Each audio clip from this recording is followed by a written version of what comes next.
We're brought here today by the love that Sarah and Davis have for each other. I can't believe I get to marry him. We're perfectly compatible in every way. Yeah, she just gets me, man. Someone to talk to all night long. Someone to talk to all night long. Early morning jogs. Sleeping in late. We'll spend the holidays with my parents. We'll spend the holidays with my parents. We'll have one well-behaved daughter. We'll have 4 or 5 little dudes running around. He'll help me pay off my debt. I should probably tell her about all my debt. Is that important? We'll share a bank account. Obviously, we're gonna share a Facebook account. Do I need to friend my in-laws? Someone to do my laundry. Someone to do my laundry. Double income. Stay-at-home dad. Meal planning, of course. Takeout. The city. The burbs. Mission trip. Ski trip. Blue. Red. Cat. Dog. Fries. Rings. Potato. Potato. Minivan. Motorcycle. 2 words. Finished basement. 2 words. Man cave. He's so smart. Do you think that birds wish that they had hands? We're going to be so happy. We'll be so happy. I'm gonna crush it at being a husband.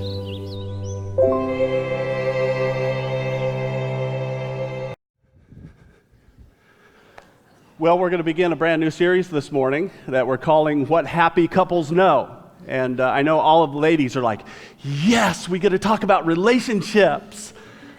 And all of the guys are like, dude, why are you doing this to us? You know, I mean, just when I started to like you, and now you're pulling this. And, I know that's kind of stereotyping, but the reality is that when it comes to talking about things, especially things like relationships, oftentimes ladies are way better at it than we guys are. And ladies, the reason why that is, or at least one of the reasons, is because when you come to us and you say things like, honey, can we talk about us? We don't hear that. What we hear is, there's something wrong with you and I'm going to fix you, right? I mean, that's what we hear. And our minds immediately go back to when we were little boys and our pets had to go into the vet to be fixed. And they came home wearing like this plastic cone on their head, right? Looking really sad. And so we don't want to get fixed. And so, a number of guys have developed kind of the mantra that if it ain't broke, don't what? Don't fix it, right? If it ain't broke, don't talk about it. If it ain't broke, let's not mess with it. But the reality is that even when things aren't broke, sometimes they require some routine maintenance just to make sure that they don't get broke. And so this is kind of what we're going to be doing over the next few weeks. And so my prayer is really simple. My prayer, it's super spiritual. My prayer is just simply that next week when we come back, it's not going to be like all ladies here. And so guys, don't do that to me. Come back. I promise this is going to be painless, but we're going to talk about our relationships over the next several weeks. And I want to begin this morning by talking to you about something that all of us bring with us into our relationships. Now this isn't typically a conscious thing. Most of the time it's more subconscious. But all of us, when we enter into a relationship, we bring with us our own box. Now it's not a box like this. Usually it's an invisible box. But we bring with us our own box of hopes and dreams and desires. We do. Now, if you're here this morning and you're single, or you're watching online and you're single, maybe what's in your box is somewhat undefined still. If you're in a significant relationship, maybe you're engaged or you're moving towards marriage, hopefully you begin to talk with each other about what is in your box of hopes, dreams, and desires. If you're married, you ought to know what's in your spouse's box. And I'm sure that many of us here this morning do, but I would also guess that there are some of us who maybe are still somewhat unclear. It's still kind of cloudy. And I'm convinced that when it comes to our marriage relationships, this is where many of the problems arise surrounding this issue of our hopes and our dreams and our desires as it relates to our marriage. And so we all have them. When we enter into a relationship, we all bring our own box of hopes, dreams, and desires as it relates to stuff like this, right? Money. Maybe you're like, man, when we get married, it's going to be awesome because we're going to be a dual income family. Or maybe you're like, oh, when we get married, it's going to be awesome because I'm going to stay home. You know, when we get married, it's going to be great because we're both going to be working and we're going to save. And so we're going to live off of mine and we'll save all of yours. And we're just going to put money away. And then, you know, when we're retired, when we're ready for retirement, we'll have all kinds of money to do what we want to do. And others of you are like, retirement, that's in like forever.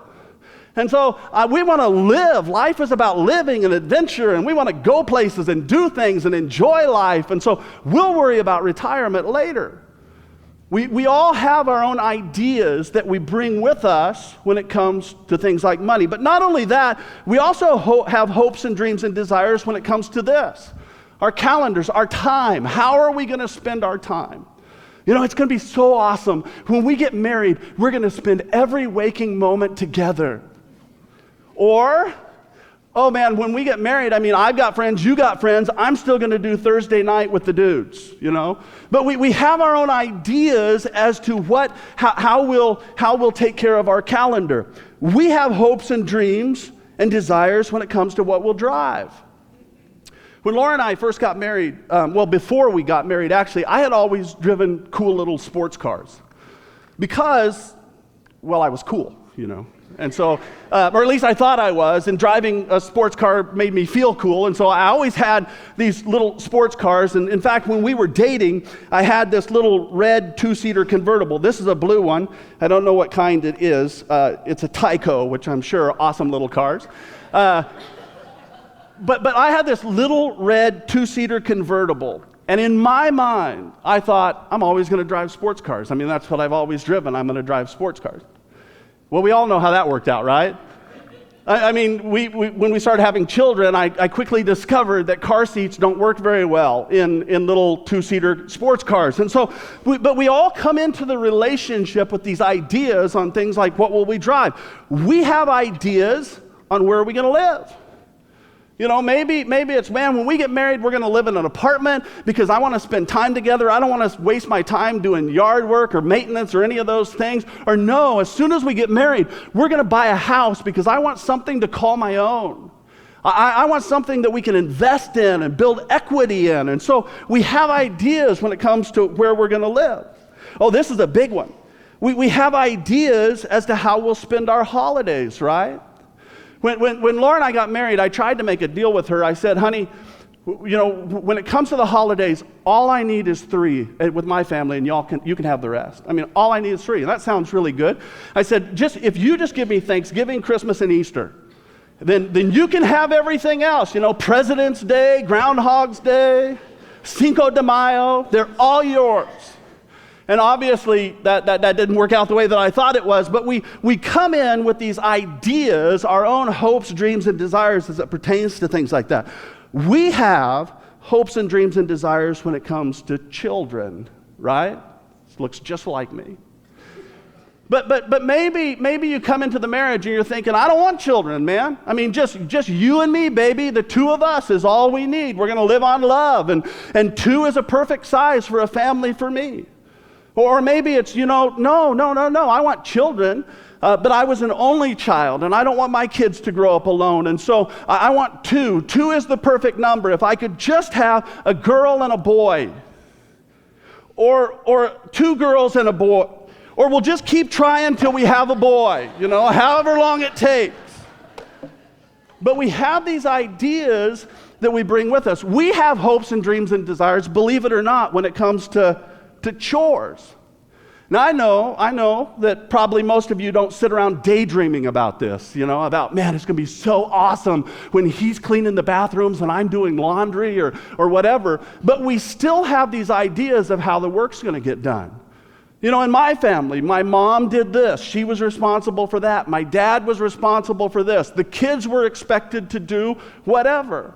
We bring with us our own hopes, dreams, and desires as it comes to that. Now, we also have our own ideas of how we're going to handle conflict, right? And I know this is a big surprise that sometimes there's conflict in marriage, you know, big surprise there. But we bring with us our own ideas about how we're going to deal with conflict. Maybe, you know, in my family, man, when we had a conflict, we just let her fly. I mean, we just threw it all out on the table. We put it all out there, and we dealt with it. Or maybe you're like, no. I mean, you don't have to put it all out there. That could hurt somebody's feelings. And so it's not that we don't want to say what's true. It's just we don't have to say everything that's true. Or maybe you're like, in my family, when we were growing up, I mean, my parents, they yelled and they screamed and they got it all out, but they got it out. And once it was out there, and we just kind of moved on. Or maybe you're, no. We never raised our voice in our family. I mean, that's disrespectful. And so if you can't talk in a civil tone, what you do is you take a break from each other, and you come back and you sit down at the table and you drink a cup of coffee and you talk like adults. But we all have our own ideas when it comes to things like these. And then this is a big one, and I don't even have anything to illustrate this one. But this is basically, how are we going to treat each other? How are we going to respond to each other? How am I going to behave towards her? How am I going to behave towards him? How am I going to respond when she does this? How am I going to respond when he does this? We're never going to say this. We're never going to threaten this. If she loves me, she'll never say this. If he loves me, she'll never say that. There's this expectation that we carry with us on how we're going to behave towards one another. Now, there are a number of things that impact what gets put in our box of hopes, dreams, and desires. But probably the most significant thing is what we observed in our home of origin. Probably what has the greatest impact on our hopes and dreams and desires that we carry with us they're simply a response to what we grew up in or what we grew up around. Now, there are the things that we put into our hopes, dreams, and desires box typically are a response in two different ways. Number one, they're either there because we're trying to avoid something, or secondly, we put them in there because we're trying to recreate something. We're trying to avoid something. My mom, she always did this and I hated it. Or my dad did this and I hated that. Or they had this in their relationship and I never want that to be in our relationship. And so I put things in my hopes, dreams, and desire box so that won't happen in my relationship. Or we're trying to recreate something. There was something awesome that was in our family when I was growing up, and I really want that in my family. And so I put these things in here trying to recreate that. But here's the deal. Even in those situations, even when I'm trying to recreate something that is good and is worth recreating, in the middle of all of that is me. Because this is my box. And these are my hopes. And these are my dreams. And these are my desires. And somewhere along the line in our relationships, it may happen after you've been dating for a while. Typically it happens after you've said I do. But again, it's not something that is a conscious thing. It's more subconscious. We just can't help ourselves. But somewhere along the line, we have the tendency to take our box of hopes, dreams, and desires and say, here, make them come true. Here, fulfill this for me. And the problem that we run into is that for the other person, they don't feel like hopes and dreams and desires. I mean, for the other person, they just feel more like expectations. They feel more like a weight. They feel like a homework assignment. And the problem is there's this feeling that if I don't come through, then the other person is going to be disappointed, and not just disappointed in the situation, but really they're going to be disappointed with me. You see the problem? Here's what I'm talking about when we talk about expectations. So I just want to make sure we're clear on this. Expectations are simply this. Expectations are a strong desire or a strong belief that something will happen or will be the case in the future. Now we understand when we get into the relationship, it may not happen the first month. It may not even happen the first year, but one day we'll get there. Right, honey? One day you'll be able to do this for me, right? There's this strong belief that we carry as we have these expectations that one day you're going to come through. This will be the case in the future. I mean, this certainly isn't our dream home now, but he's working on it for me, right, honey? I mean, this certainly isn't the way that I hope it'll be now, but we'll get there, right, honey? I mean, no, she hasn't given in on the boat yet, but someday she will, right, honey? You know, this hope that someday they will come through. We're not there yet, but we will. Won't we? Won't we? Won't we? It's the strong belief that something will happen or be the case in the future. Now here's the problem with this. And I know that y'all are smart enough to know this. What I'm trying to do is I'm just trying to put into words things that perhaps you've thought about or felt. But here's the problem. When we take our hopes, dreams, and desires and try and recreate it or try and avoid something from the past, what happens is what starts out as hopes, dreams, and desires eventually turn into expectations. And even in the best of relationships, even in the most ideal relationships, it's easy for our expectations to collide with each other. When what I want, when what are my hopes and my dreams and my desires collide with your hopes and your dreams and your desires.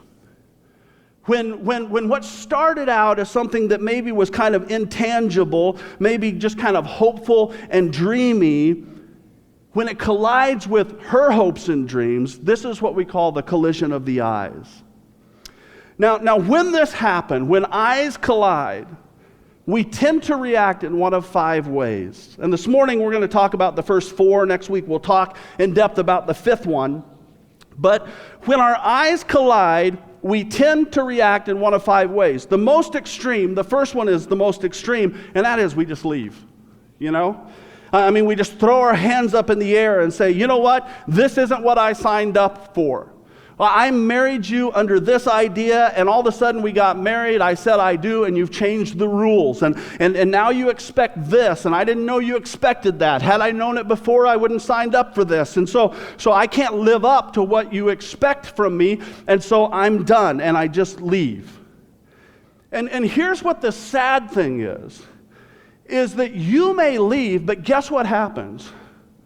When you leave, you pick up your box of hopes, dreams, desires, and you just carry them with you into the next relationship. Sometimes we leave. The second thing we do if we don't leave is we just try and win. Right? We try and win. In most relationships, there is one individual whose personality is stronger than the other. Not in every relationship, but in most relationships. And in those situations, oftentimes one person will exert their power. You know, when the eyes collide, they'll just exert their power until they win. And the way that we typically do that is one of 4 ways. We're going to call these the 4 C's, because they all start with C, and I'm super creative when I come up with titles, so they're the 4 C's, all right? And so the 4 C's are this. And by the way, if you want a prescription for a terrible relationship, this is it right here, all right? The 4 C's are this. We win by trying to convince, convict, control, or coerce. We convince, you know? You know, I realize that this is how you thought it should be, but you're wrong. I realize that you always dreamed about this, but honey, you're wrong. You see, you have the wrong box, honey. Your dreams are the wrong dreams. Your box is the bad box. My box is the good box. And so we just need to live out of my box. So here's the deal. If you want a happy marriage, honey, then just abandon everything in your box and we'll live out of my box and everything will be fine. We convince. Or we convict. We just make people feel guilty. You know, it's like, you know, I don't want to be critical, but that's kind of dumb. I don't want to judge or anything, but have you ever looked at your family? I mean, why would we want to live like they do? And so we try and make them feel guilty. Or then we control or we coerce. And at the end of the day, here's what's interesting about the winner. The winner is happy. For them, life is great, you know. I mean, hey, I'm living the dream. We're living out of my box. You're making my dreams come true. I've got somebody to help me live my dream. And then I can't figure out why the other person's not happy. I mean, I'm happy because I won. We're living out of my box. I won. Well, the third response is just the flip side of the winner. The flip side to the person who wins is the one who conforms. And so we conform. And here's the deal. Conforming will work for a while. I mean, for the winner, it really works. But even for the one who conforms, it will work for a while, because for a while the tension in the relationship will go down. And it'll work for a while. You know, as long as she's happy, I'll just deal with it. As long as he's happy, I'll just do this. I mean, you know, it's not my dream, it's not my hope, it's not my desire, but if they're happy, I'll just deal with it. So it does work for a while. The only problem is this, is that at the end of the day, when somebody gives up who they are to become somebody that they're not, at the end of the day, they lose respect for their partner, and their partner loses respect for them. I mean, who respects somebody who is pretending to be somebody that they're not? And so at the end of the day, it doesn't work. Well, the last response is probably the most common. And this is when we compromise. We compromise, which is a better way than the other three. But it's still not the way that God intended for marriage to work. And I know some of you are like, wait a minute, I thought this is what marriage is all about, right? Is that part of what marriage is all about is you learn how to compromise. Listen, here's the deal. This is the problem with a compromising marriage. A compromising marriage says, I'm willing to do my part just as long as you do yours. A compromising marriage says, I will do what you want me to do, but I'm going to watch you and you better do what I want you to do. And I know that you're watching me. You see, the problem with a compromised marriage is it leads us into a place where we're keeping score. And love doesn't keep score. It leads us into a place where we're keeping score. And in fact, it becomes almost contractual in nature. You know, so what we do is we agree, okay, this year we're going to spend time with your family, but next year we're spending time with my family. And next year rolls around, we're like, yeah, I know your dad's in the hospital, but come on, we agreed, right? And so it leads to this place where we're keeping score. And this kind of relationship, whether it's a dating relationship or a marriage relationship, unfortunately, the result of this kind of relationship is always one that lowers the level of trust. Because you cannot have trust when we're always keeping score. And even worse than that is it really lowers the intimacy within the marriage. Because you can't have intimacy with somebody that you don't trust. You cannot have intimacy with somebody that you're not willing to fully give yourself to, and you can't fully give yourself to somebody that you don't fully trust. Now couples, here's the deal. Lots and lots and lots and lots of couples make this kind of relationship work all the time. But again, the Bible teaches that there's a better way, which we'll get into in just a moment. But first, one other thing I want to say about compromise. Here's the thing about compromise is, at the end of the day, a compromised marriage is fueled by the wrong thing.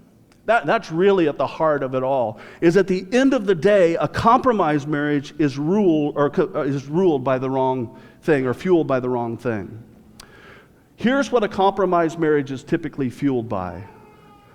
A compromised marriage is typically fueled by the commitment to the relationship. Now, you've probably heard somebody say this before. In fact, maybe you've even said it before. When the eyes collide, you say, you know what, I'll go ahead and give in because after all, I'm committed to my marriage. I'm committed to my relationship. I'll do whatever because I'm committed to my marriage. And this is such a subtle thing because on the surface, that sounds really good. I'm committed to my marriage. But here's the deal. Not one of us, when we stood before God and when we stood before our friends and family and we entered into this covenant and when we made our vows, not any of us made a covenant or vows to a marriage. We made them to a person. That we never married a marriage. We made a covenant. We made our vows. We married a person, a name and a face. I'm committed to my marriage. It sounds good, but we didn't marry a marriage. We married a person. Next month, this is hard to believe, but next month, Laura and I will celebrate 25 years. Yeah. I wasn't waiting for applause. I was just making sure I was right? Yeah, because I am a dude. But yeah, 25 years. And one of the things that Laura, I'm so thankful for, that Laura has proven to me over the past 25 years, is she is committed to more than just a marriage. That what she's committed to is me. And I'm so thankful for that. And I'm committed to her. And my prayer for our own marriage, as we nurture our own marriages, I never want our marriage to devolve to the point where we're just committed to a marriage. I always want it to be that we're committed to each other, because if the case is we're simply committed to a marriage, then it doesn't matter who's on the other side of the marriage. I mean, just plug somebody in, because I'm committed to the marriage rather than the person. Instead, my prayer for my marriage, my prayer for all of the marriages of Connecting Point, my prayers for you if you're not married yet and you're going to get married someday, is that when that happens, that you will enter into a covenant, you will make vows to, you will commit yourself to, not just a marriage, but to a person, to a person.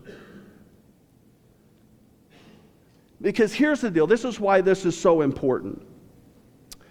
When we're just committed to my marriage, when I'm just committed to my marriage, when I'm at this place where I say, I want my marriage to work, I want my relationship to work, who's in the middle of that?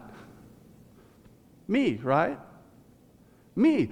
It's about, when it's about my marriage or my future or my reputation, in the end, it all revolves around me. And again, this is so subtle, and there are lots of good people who live right in this place, and they do make it work. I mean, being for marriage is way better than being against marriage.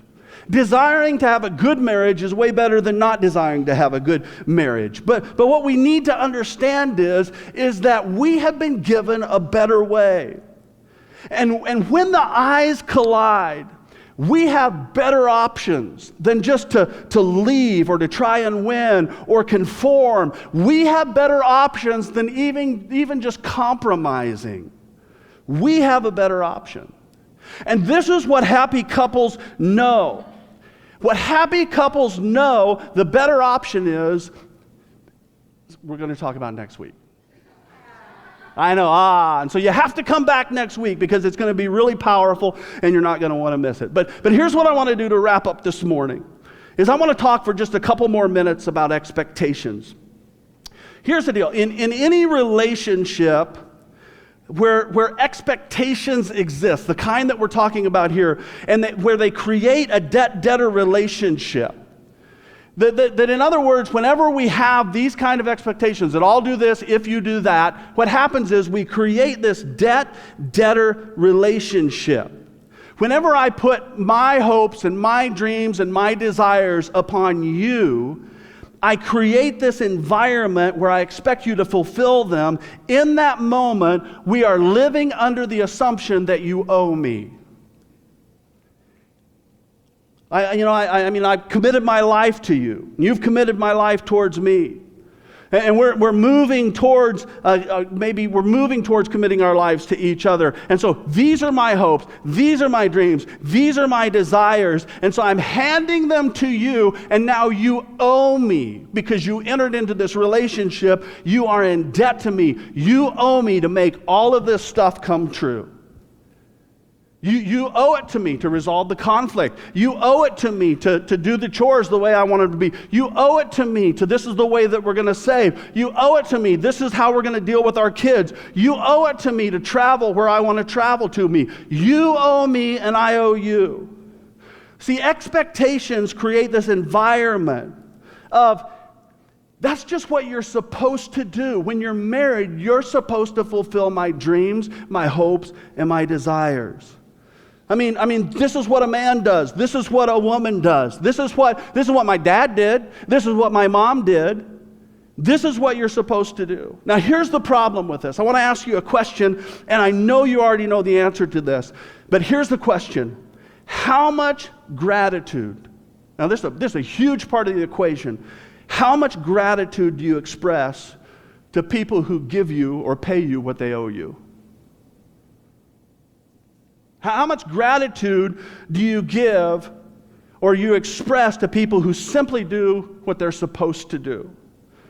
How much gratitude do you give to people who simply meet the minimum requirement or do what you expected them or contractually decided that they were to do? The answer to that is not much, right? I mean, they're just doing what they're supposed to do. Rarely do we express much gratitude for what we've come to expect from other people. Now here's the tricky part. And maybe, you've been with somebody for years and years and years and years. This is the tricky part. In every marriage, we find ourselves, we kind of fall into a routine, which isn't a bad deal. We all live in routines.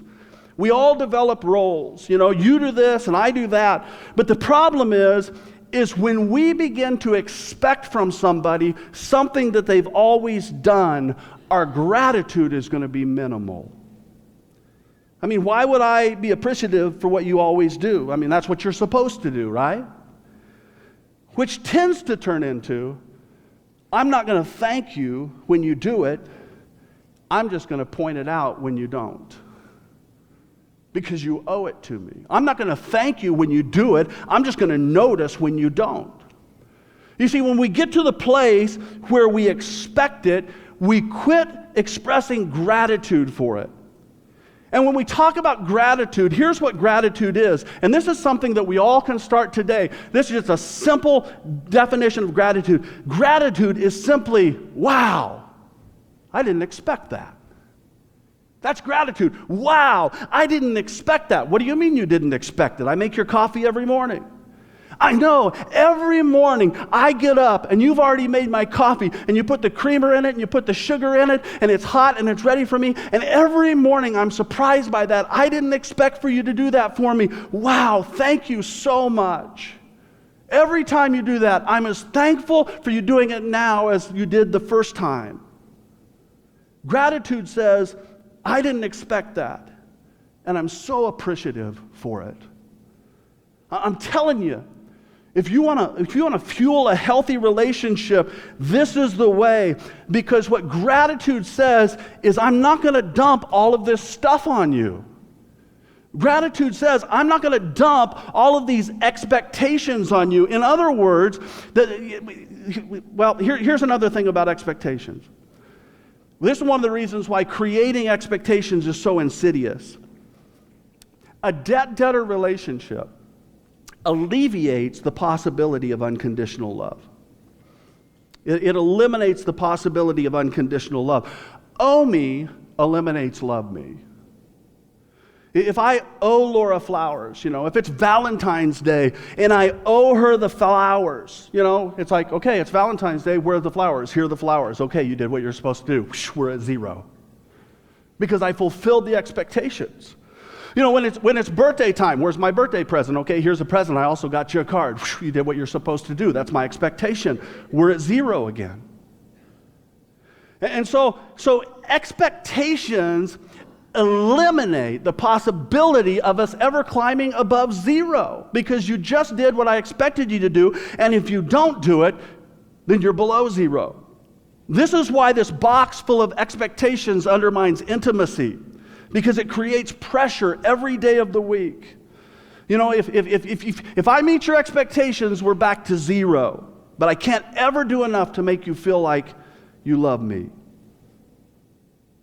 So here's the question, because none of us want to live like that. So here's the question. Actually, there's a couple of questions. The first one is this.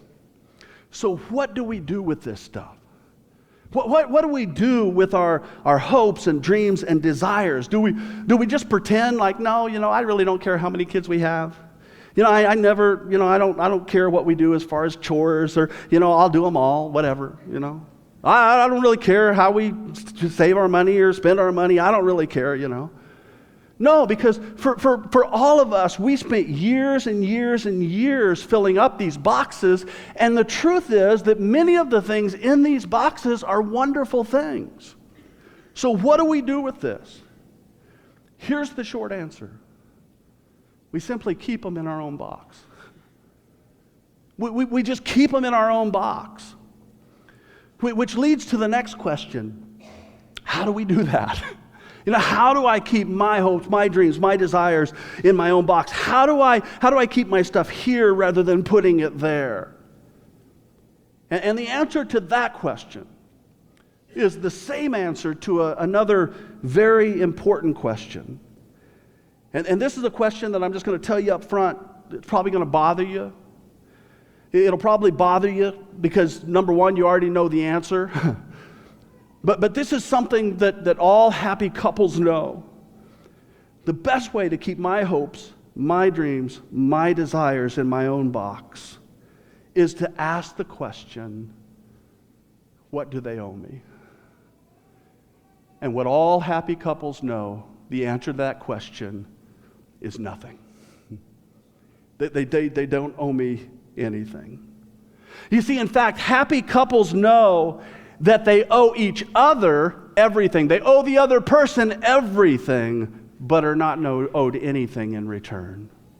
That I owe Laura everything, but she owes me nothing in return. She feels like she owes me everything, and I owe her everything in return, which I know makes absolutely no sense.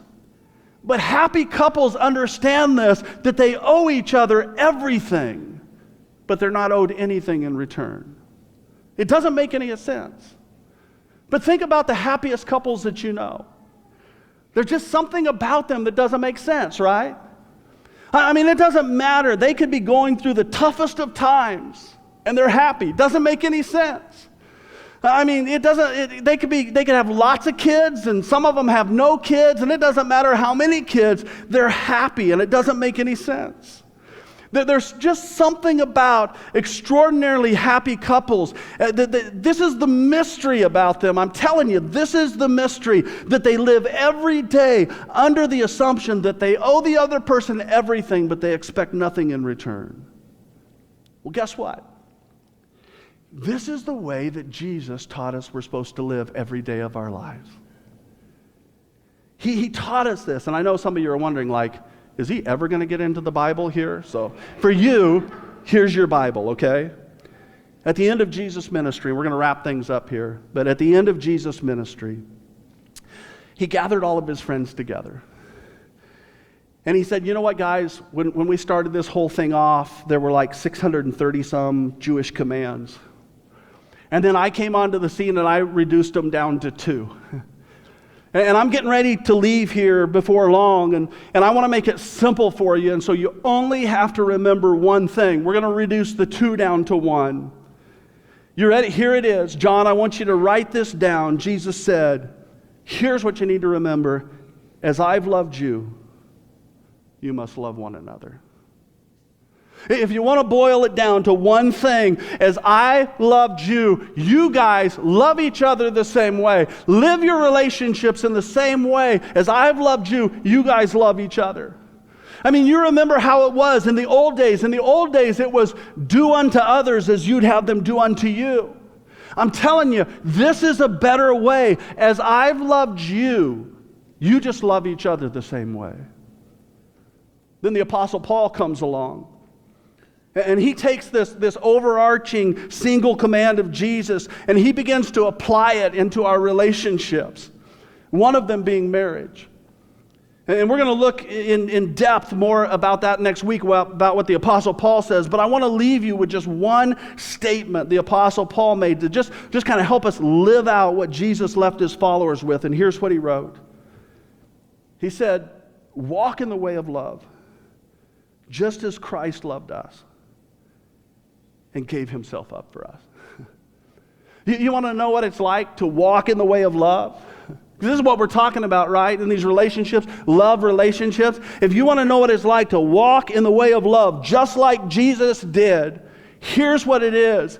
Give yourself up for the other person, rather than simply expecting that their job is to give themselves up for you. And so for any Christian couple who desires to have the kind of relationship that God intended for us to have, what truly happy couples have learned is simply to take this idea and just drop that in the center of their relationship. And by doing so, their marriage, rather than being a debt-debtor situation, instead it begins to look more like a submission competition. It begins to look like a race to the back of the line. Which again, it may sound miserable, which is probably why so few try it, but I'm telling you this morning that those who do this, those who attempt this, they discover a love and a joy that is deeper and fuller than they could ever imagine. And so folks, this morning, this is one of the things that happy couples know. Let's pray.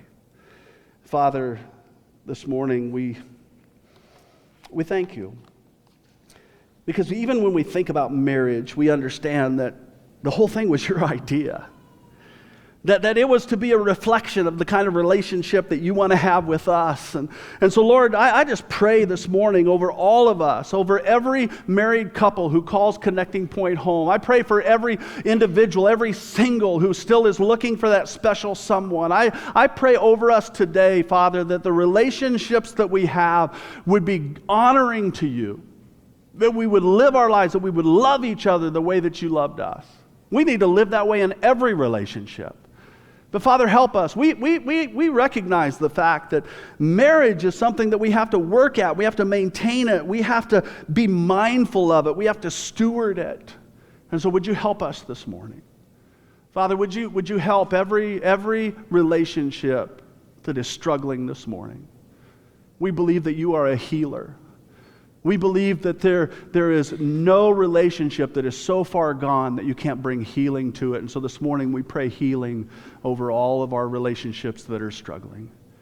God, help us to live day by day by your word, because what happy couples know is that when we're obedient to your commands, that we experience deep joy and contentment when we're obedient to you. And so let us walk in that. In Jesus' name. Amen. Amen. So good. Would you stand with us as we close in worship?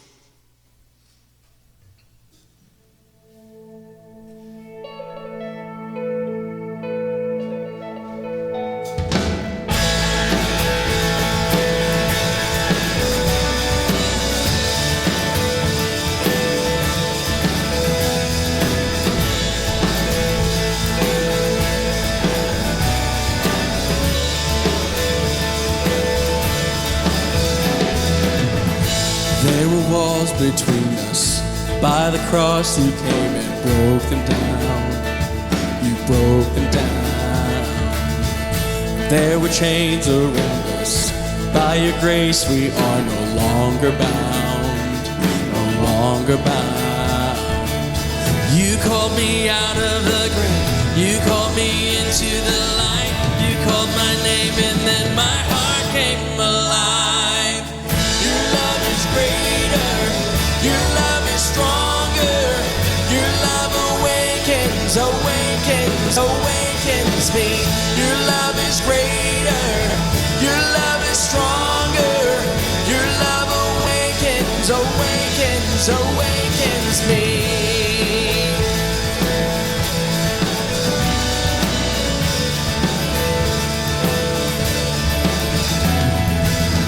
I feel the darkness shaking, all the dead are coming back to life. I'm back to life. I hear the song awaken, all creation singing, we're alive, 'cause you're alive. You called me out of the grave, you called me into the light, you called my name and then my heart came alive. Your love is greater, your love is stronger, your love awakens, awakens, awakens me. Your love is greater, your love is stronger, your love awakens, awakens, awakens me. And what a love we found, death can't hold us down. We shouted out, we're alive, 'cause you're alive. And what a love we found, death can't hold us down. We shouted out, we're alive, 'cause you're alive. And what a love we found, death can't hold us down. We shouted out, we're alive, 'cause you're alive.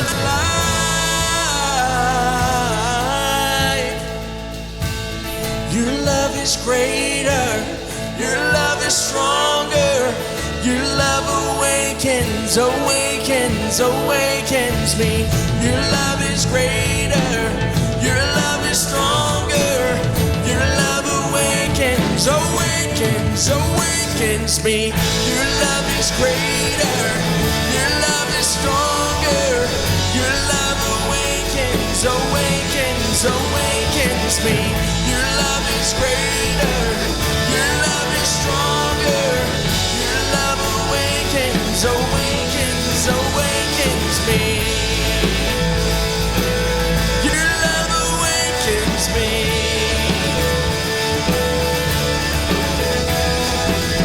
Your love is greater, your love is stronger, your love awakens, awakens, awakens me.